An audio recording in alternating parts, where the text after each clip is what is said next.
Iya, iya, mulai Bu. Iya. Selamat pagi Bapak Ibu, apa kabar hari ini? Selamat pagi, Bu. Selamat pagi Bu. Ya, terima kasih saya ucapkan kepada Bapak Ibu karena bersedia bergabung di akun virtual saya, yaitu diseminasi budaya positif. Izin share, sebelum kita mulai, ada baiknya kita berdoa dulu ya Bapak Ibu, saya akan memimpin sendiri. Marilah kita berdoa menurut agama kita masing-masing. Doa dimulai.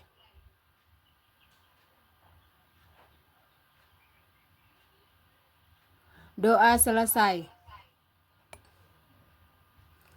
Ya, terima kasih Bapak Ibu. Saya izin share ya Bapak Ibu. Ya, Bu.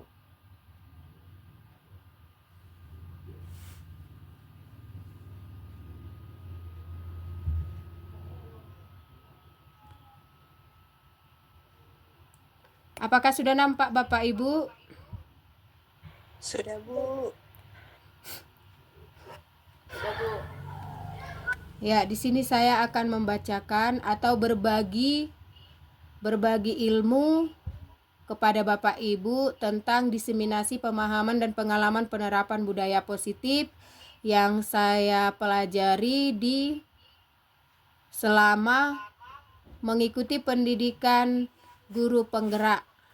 Sebelumnya saya perkenalkan, nama saya Maya Rosari Silalahi, calon guru penggerak angkatan 11 dari SD Negeri 15 Sambarita, Kabupaten Samosir. Di sini tujuan kegiatannya, CGP dapat menyampaikan pembelajaran dari penerapan konsep inti dari modul budaya positif serta pemahaman mereka mengenai konsep-konsep inti dalam modul budaya positif. Sebelum dilanjut Bapak Ibu, ini kesepakatan kelas atau ruang virtualnya ya. Mic-nya boleh dimatikan, nyalakan kamera. Apabila ada Bapak Ibu yang ingin bertanya atau memberikan pendapat, itu boleh raise hand. Kemudian aktif dalam proses.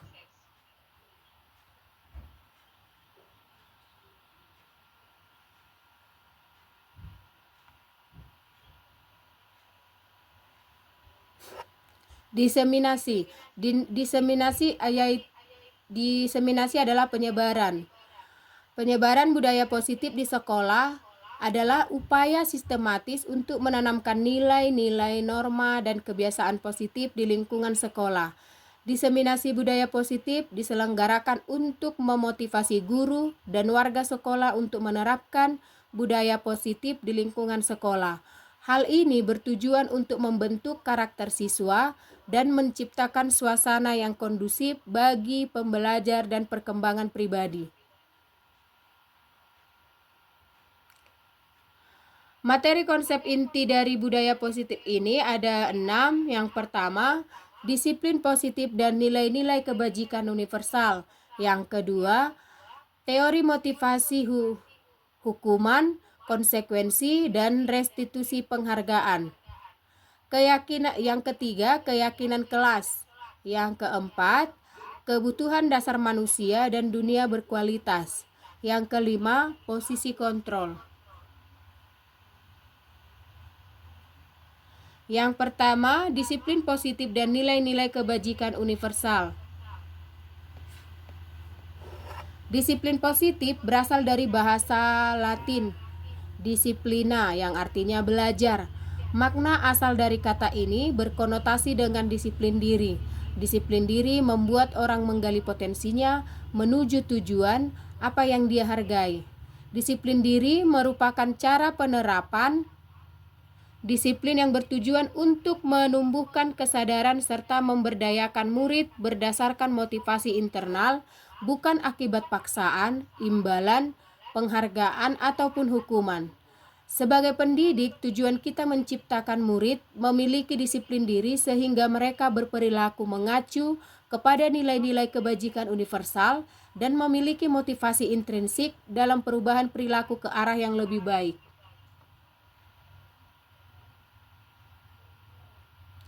Kemudian, nilai-nilai kebajikan universal adalah sifat-sifat positif manusia yang merupakan tujuan mulia yang ingin dicapai setiap individu. Nilai-nilai tersebut bersifat universal dan lintas bahasa, suku bangsa, agama, maupun latar belakang. Setiap perilaku perbuatan memiliki suatu tujuan, menurut Dr. William Glasser pada teori kontrol. Dengan mengaitkan nilai-nilai kebajikan yang diyakini seseorang, maka motivasi intrinsiknya akan terbangun, sehingga menggerakkan motivasi dari dalam untuk dapat mencapai tujuan mulia yang diinginkan.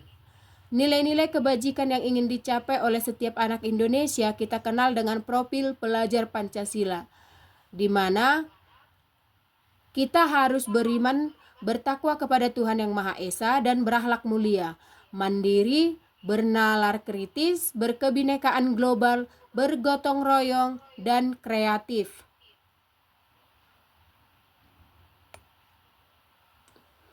Kemudian yang kedua, teori motivasi, hukuman, konsekuensi, dan restitusi penghargaan. Teori motivasi menurut Diane Gosen dalam bukunya Restituting School Discipline menyatakan ada 3 motivasi perilaku manusia. Yang pertama, untuk menghindari ketidaknyamanan atau hukuman. Yang kedua, untuk mendapat imbalan atau penghargaan dari orang lain. Yang ketiga, untuk menjadi orang yang mereka inginkan dan menghargai diri sendiri dengan nilai-nilai yang mereka percayai. Kemudian, ini dia contoh-contoh hukuman, konsekuensi, dan restitusi. Hukuman itu identitasnya gagal. Konsekuensi dan restitusi identitasnya itu sukses. Ini contoh-contohnya. Kemudian, hukuman itu bersifat satu arah dari pihak guru yang memberikan dan murid hanya menerima suatu hukuman tanpa melalui kesepakatan atau pengarahan dari pihak guru, baik sebelum atau sesudahnya. Hukuman yang diberikan bisa berupa fisik atau maupun psikis. Murid atau anak disakiti oleh suatu perbuatan atau kata-kata. Konsekuensi Sementara konsekuensi, disiplin dalam bentuk konsekuensi sudah terencana atau sudah disepakati, sudah dibahas dan disetujui oleh murid dan guru. Umumnya, bentuk-bentuk konsekuensi dibuat oleh pihak guru atau sekolah, dan murid sudah mengetahuinya konsekuensi yang akan diterima bila ada pelanggaran. Sedangkan restitusi adalah proses menciptakan kondisi bagi murid untuk memperbaiki kesalahan mereka, sehingga mereka bisa kembali pada kelompok mereka dengan karakter yang lebih kuat. Restitusi merupakan proses kolaboratif yang mengajarkan murid untuk mencari solusi untuk masalah mereka dan membantu murid berpikir tentang orang seperti apa yang mereka inginkan dan bagaimana mereka bisa memperlakukan orang lain. Ciri-ciri restitusi. Restitusi bukan untuk menebus kesalahan, namun untuk belajar. Restitusi memperbaiki hubungan. Restitusi itu tawaran, bukan paksaan. Restitusi menuntun untuk melihat ke dalam diri. Restitusi juga mencari kebutuhan dasar yang mendasari tindakan. Restitusi diri adalah cara yang paling baik. Restitusi fokus pada karakter, bukan tindakan. Restitusi itu menguatkan. Restitusi fokus pada solusi. Restitusi mengembalikan murid yang berbuat salah pada kelompoknya.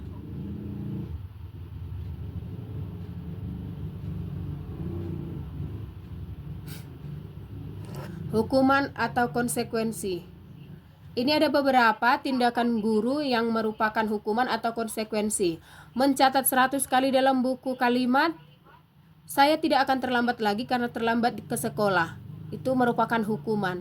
Lari mengelilingi lapangan basket 2 kali karena terlambat hadir di sekolah itu merupakan hukuman.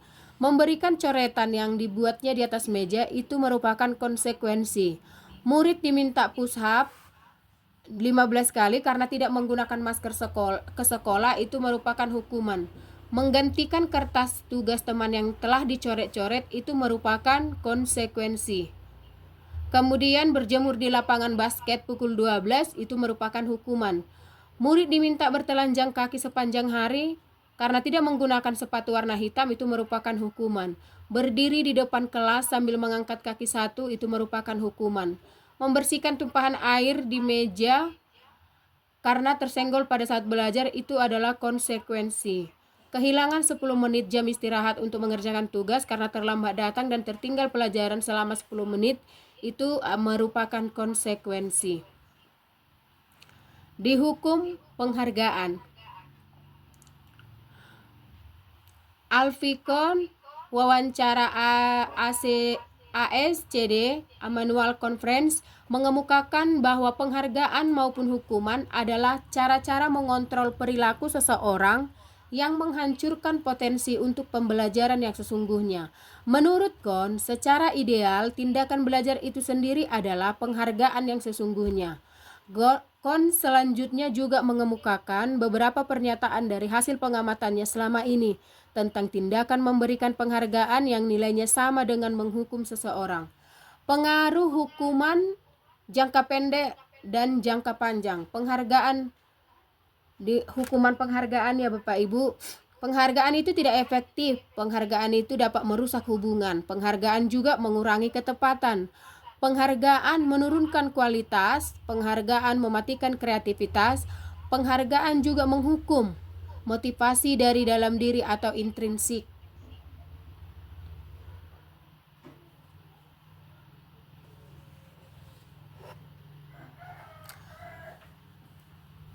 Bentuk program kebajikan atau apresiasi. Di sini ada pengakuannya secara khusus, pengakuan secara pribadi, pengakuan kepada murid, semua murid, pengakuan secara konsisten, dan fokus pada proses.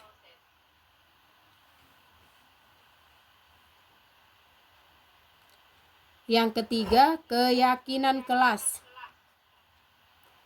Apa itu keyakinan kelas?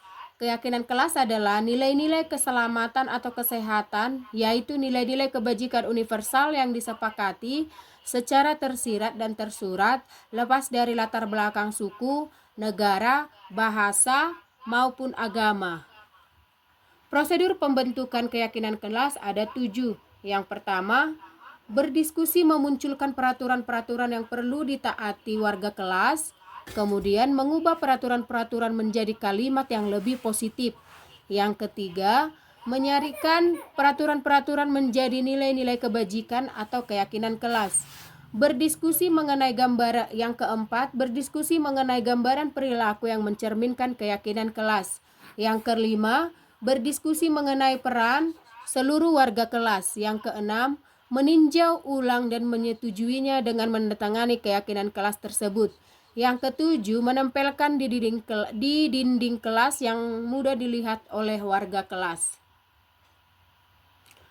Pembentukan keyakinan kelas itu bersifat abstrak, berupa pernyataan universal, dibuat dalam pernyataan positif, sedikit saja agar mudah diingat, sesuai dengan kondisi kelas dan sekolah. Semua warga sekolah atau warga kelas dilibatkan saat membuat keyakinan sekolah atau kelas. Kemudian ini adalah beberapa contoh-contoh peraturan yang bisa dibuat dalam keyakinan kelas. Peraturannya, kembalikan barang ke tempatnya. Keyakinan kelasnya itu merupakan atau nilai kebajikan yang dituju adalah tanggung jawab. Kemudian dilarang mengganggu orang lain, itu merupakan menghormati orang lain. Hadir di sekolah 15 menit sebelum pembelajaran dimulai, itu menghormati orang lain atau berkomitmen. Dilarang melakukan kekerasan, itu menghormati orang lain. Dilarang menggunakan narkoba, itu merupakan menjaga kesehatan, bergantian atau menunggu giliran itu menghormati orang lain dan bersabar. Dilarang merokok itu kesehatan dan keselamatan, menggunakan masker itu nilai kebajikan yang dituju kesehatan dan keselamatan. Berjalan di kelas dan koridor itu merupakan nilai kebajikan yang dituju keamanan dan keselamatan. Ini adalah contoh keyakinan kelas, kegiatan pendalaman keyakinan kelas.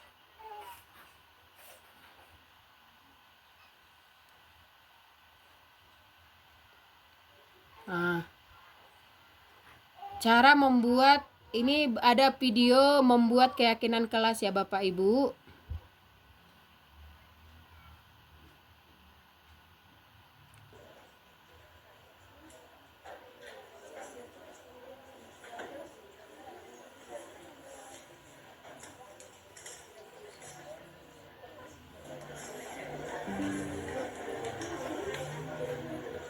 Mereka menuliskan setiap apa yang mereka inginkan untuk menjadi kayak kesepakatan nanti dalam sticky note. Kemudian hasilnya mereka tempel pada papan tulis di depan.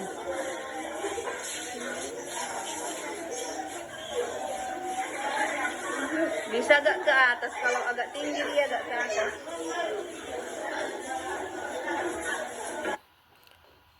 Dan yang terakhir, setelah hasilnya dapat, mereka menempelkannya pada karton yang akan ditempelkan pada dinding kelas agar semua warga kelas dapat melihatnya.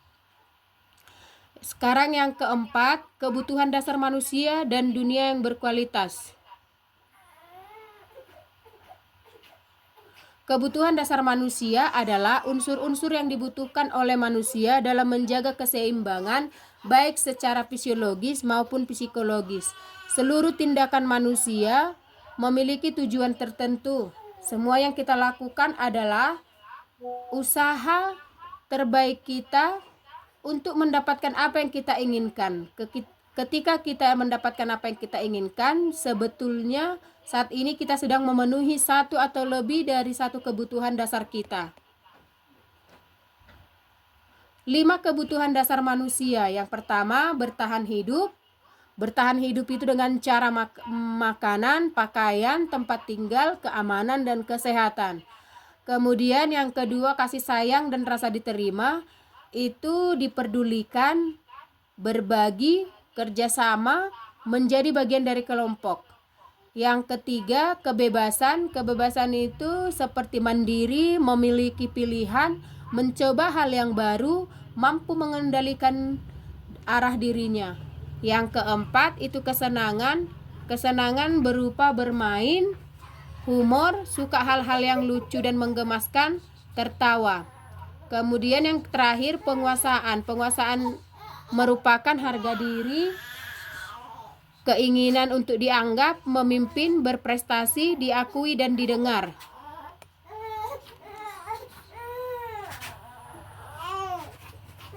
Ini contoh permasalahan untuk apa identifikasi kebutuhan yang dipenuhi seseorang.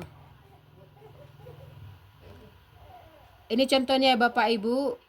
Di sini ada satu kasus seorang anak yang selalu berlari keluar kelas menuju jalan raya di depan sekolahnya yang ramai dengan kendaraan. Tingkahnya membuat guru Bu Ani bingung dan sering lari mengejarnya. Ada beberapa kemungkinan jawaban yang diberikan Bimo.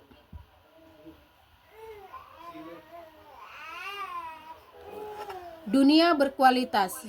Dunia berkualitas adalah tempat khusus dalam pikiran Anda, tempat Anda menyimpan gambaran representasi dari semua yang Anda inginkan.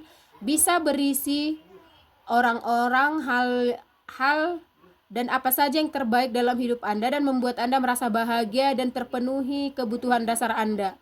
Dr. William Glasser menyebutnya seperti semacam album foto sehingga isinya tidak akan terlalu banyak. Hanya akan terdiri dari beberapa hal yang sangat signifikan dan benar-benar terbaik dalam hidup Anda yang membuat hidup Anda menjadi bermakna.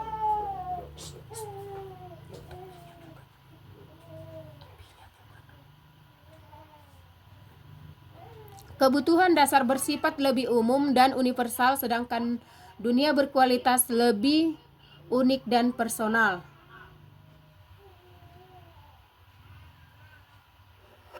Yang kelima, posisi kontrol. Posisi kontrol guru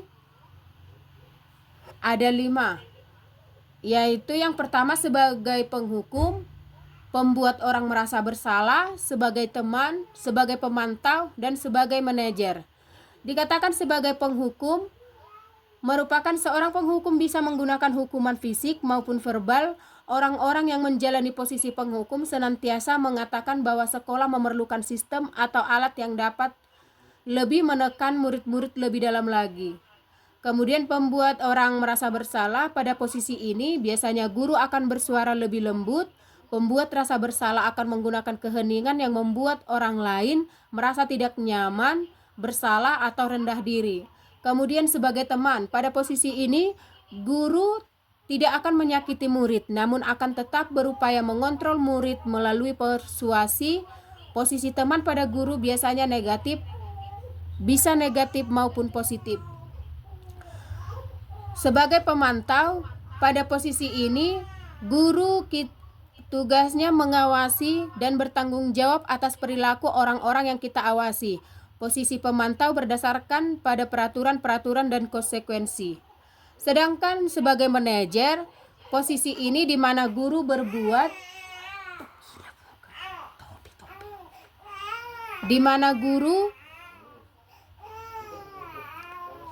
sebagai manajer, posisi ini di mana guru berbuat sesuatu bersama dengan murid, mempersilahkan murid mempertanggungjawabkan perilakunya, mendukung murid agar dapat menemukan solusi atau permasalahannya sendiri. Di sini ada beberapa: identitas gagal, identitas sukses, kontrol dari luar, kontrol dari diri. Dan yang terakhir, segitiga restitusi. Segitiga restitusi adalah proses menciptakan kondisi bagi murid untuk memperbaiki kesalahan mereka sehingga mereka bisa kembali pada kelompok mereka dengan karakter yang lebih kuat. Dilakukan dalam proses dialog yang dijalankan oleh guru, dapat menghasilkan murid yang mandiri dan bertanggung jawab.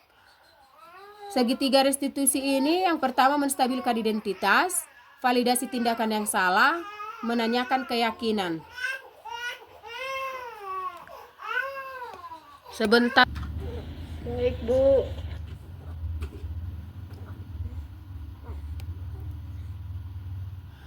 Menstabilkan identitas berdasarkan prinsip kesalahan adalah bagian dari proses pembelajaran. Bagian dari dasar dari segitiga bertujuan untuk membuat murid atau anak yang merasa gagal karena berbuat salah menjadi positif terhadap dirinya. Contoh kalimat menstabilkan identitas itu, yang pertama, berbuat salah itu tidak apa-apa, tidak ada manusia yang sempurna. Saya juga pernah melakukan kesalahan seperti itu, kita bisa menyelesaikan ini. Bapak Ibu tidak tertarik mencari siapa yang salah, tapi Bapak Ibu ingin mencari solusi dari permasalahan ini. Kamu berhak merasa begitu. Apakah kamu sedang menjadi teman yang baik buat dirimu sendiri? Kemudian, validasi tindakan yang salah, itu setiap tindakan kita lakukan dengan suatu tujuan, yaitu memenuhi kebutuhan dasar. Membantu anak atau murid mengenali kebutuhan yang ingin dipenuhinya ketika melakukan kesalahan tersebut. Contoh kalimat validasi tindakan yang salah, yang pertama, padahal kamu bisa melakukan yang lebih buruk dari ini ya. Yang kedua, kamu pasti punya alasan mengapa melakukan hal itu. Yang ketiga, kamu patut bangga pada dirimu sendiri karena kamu telah melindungi sesuatu yang penting buatmu. Yang keempat, kamu boleh mempertahankan sikap itu, tapi kamu harus menambahkan sikap yang baru.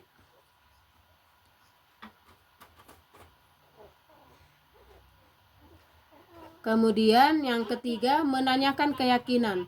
Teori kontrol menyatakan bahwa kita pada dasarnya termotivasi secara internal, membantu anak melihat kesalahannya, dihubungkan dengan norma sosial dan nilai-nilai yang mendasari manusia, berinteraksi dengan orang lain. Contoh kalimat menanyakan keyakinan kelas. Yang pertama, apa keyakinan kelas kita? Yang kedua, nilai-nilai universal apa yang telah kita sepakati. Yang ketiga, kelas yang ideal itu seperti apa sih? Yang keempat, kamu ingin jadi anak yang seperti apa? Yang kelima, apa yang kamu rasakan ketika kamu melakukan itu? Kamu menjadi orang yang seperti apa?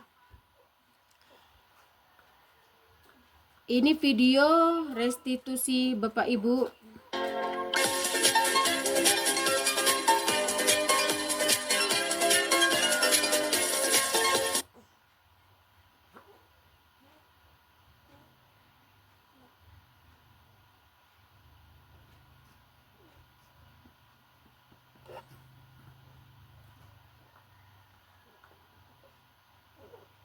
Nah, demikianlah pemaparan materi tentang diseminasi budaya positif Bapak Ibu. Apabila ada pertanyaan atau masukan dari Bapak Ibu, boleh waktu dan tempat saya persilahkan. Yang mau raise hand, silahkan.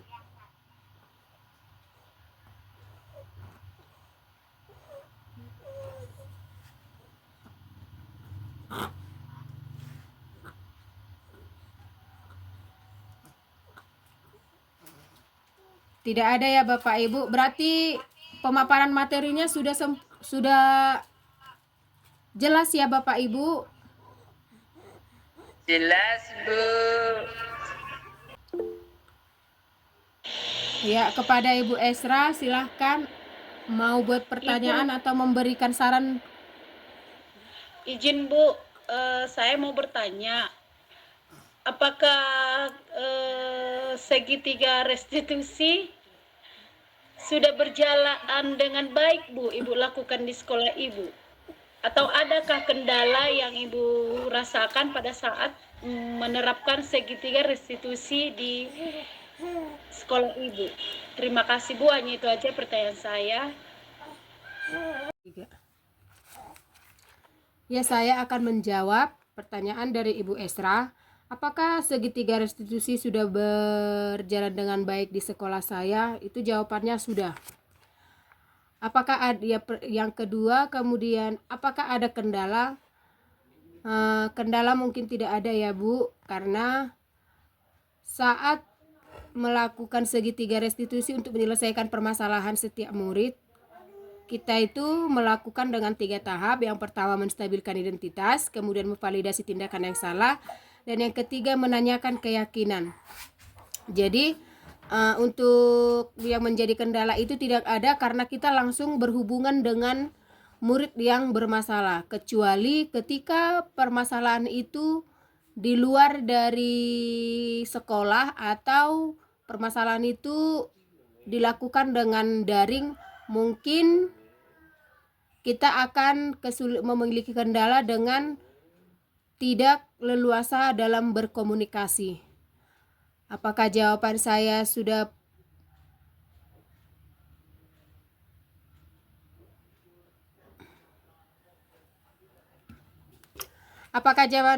sudah bisa diterima Ibu Esra? Bu, saya sudah puas Bu terhadap jawaban Ibu. Jadi saya lebih tahu lagi gitu Bu, mengatasi jika ada kendala di sekolah saya seperti yang Ibu paparkan tadi Bu. Terima kasih atas paparan Ibu. Ya, terima kasih Bapak Ibu. Sebelum saya akhiri, yang merupakan kesimpulannya ada pemaparan materi pada hari ini, yaitu dalam penerapan program disiplin positif, hendaknya guru memiliki standar kepribadian, profesional, dan sosial yang baik, di mana guru mampu merefleksikan dirinya dalam posisi kontrol saat ini, bagaimana perjalanan dirinya sebagai among atau manajer yang menuntun murid-muridnya menjadi insan yang mandiri, merdeka, dan bertanggung jawab. Sekian dan terima kasih. Terima kasih ya Bapak Ibu atas waktu yang bersedia masuk ke virtual ini untuk mendengarkan pemaparan materi tentang diseminasi budaya positif. Terima kasih ya Bapak Ibu. Apabila ada Bapak Ibu yang masih berkepentingan lain, sudah bisa meninggalkan virtual kita. Gimitnya. Amplop nggak dibagi Bu, Lahi.